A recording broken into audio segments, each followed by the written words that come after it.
A warm welcome to Professor Anthony Rodgers. Thank you very much for joining the podcast. I am Dr. Gotabe Ranasinghe, consultant cardiologist. Professor Rodgers is a leading figure in global cardiovascular health, Professor of Global Health at the George Institute for Global Health in Australia and Chair for Clinical Epidemiology at Imperial College London. And he is the Chief investigator of GMR2 study on polypill, that is low dose triple combination pill for high blood pressure. It's my pleasure to introduce him. We are going to talk about the hypertension. It is a real problem. It's a huge problem. It's a challenge worldwide as well as for Sri Lanka. How this new low dose triple pill might change the whole paradigm. Yes, you're absolutely right. I agree. It's a major issue in Sri Lanka as well as other countries. And what we're trying to do with this low dose triple is create something that's highly effective but also maintains tolerability.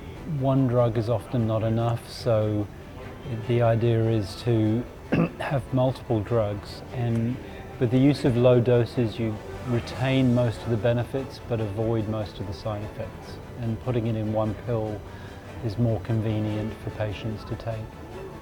Yeah, this is, I mean, from the global perspective, what are the biggest barriers to control high blood pressure? I think I'd say the biggest barriers relate to the initial prescription. Yeah. So at the most basic level, if one's prescribed low efficacy treatment, then you're not going to get control.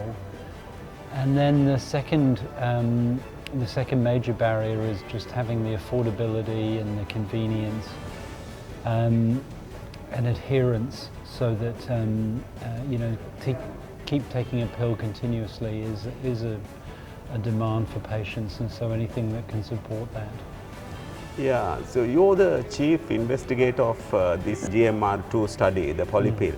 And can you kindly walk us through the concept behind this study? What we've aimed to do in actually a program of trials is establish the key answer the key questions that the regulators want to know, and also that prescribers and patients. The regulators have to be certain that every component of the drug has an action that's worthwhile.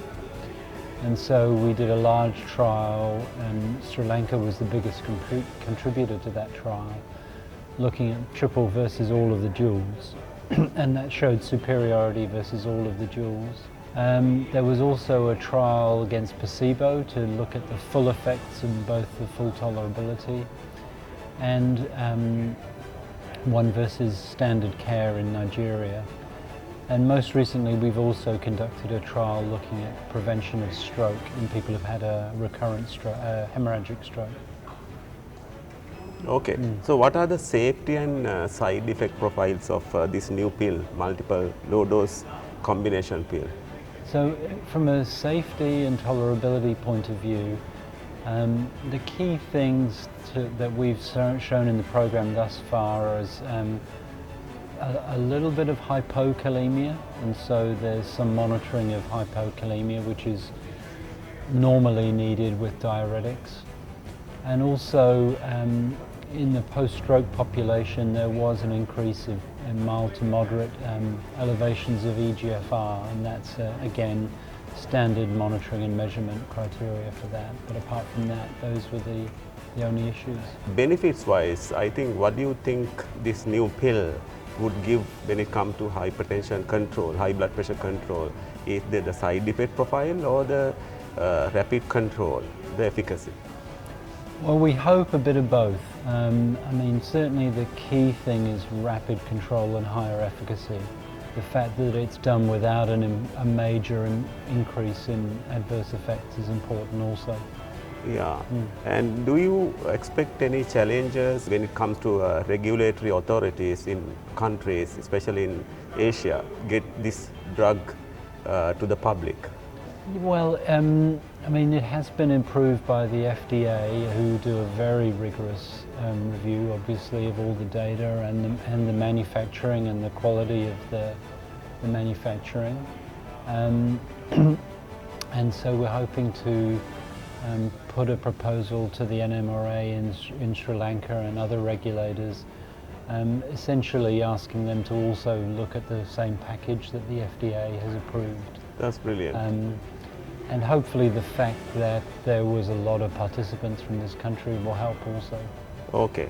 So finally, what advice would you give to the cardiologist and primary healthcare doctors in Sri Lanka about this new pill, new paradigm change in hypertension control? So I think the main advice is around the importance of more efficacious regimens, more efficacious prescribing, recognizing that the broader evidence that patients benefit from lower blood pressure levels that are considerably lower than what we've been used to in recent decades. You know, certainly less than 130/80 is where the trial evidence is pointing. And that's not just for cardiovascular events, but also for dementia. I mean, the last few years, it's now become pretty clear that lowering in blood pressure prevents dementia also. But it's a challenge to get blood pressure that low, and monotherapy is rarely going to achieve that. So looking at these kinds of new paradigms is what's going to be needed. Yeah, so I also believe that I think I'm also privileged and happy to join his study as an investigator in Sri Lanka. And I also believe that this the hypertension or high blood pressure is carries a lot of morbidity and mortality in Sri Lanka. And so with this new pill, low dose triple combination pill, that is telmisartan, amlodipine and indapamide together, and would be able to control the high blood pressure among people in Sri Lanka with minimal side effects and very sustainable effect. So therefore, I think I am also looking forward to this new pill to use for Sri Lankan patients. Thank you.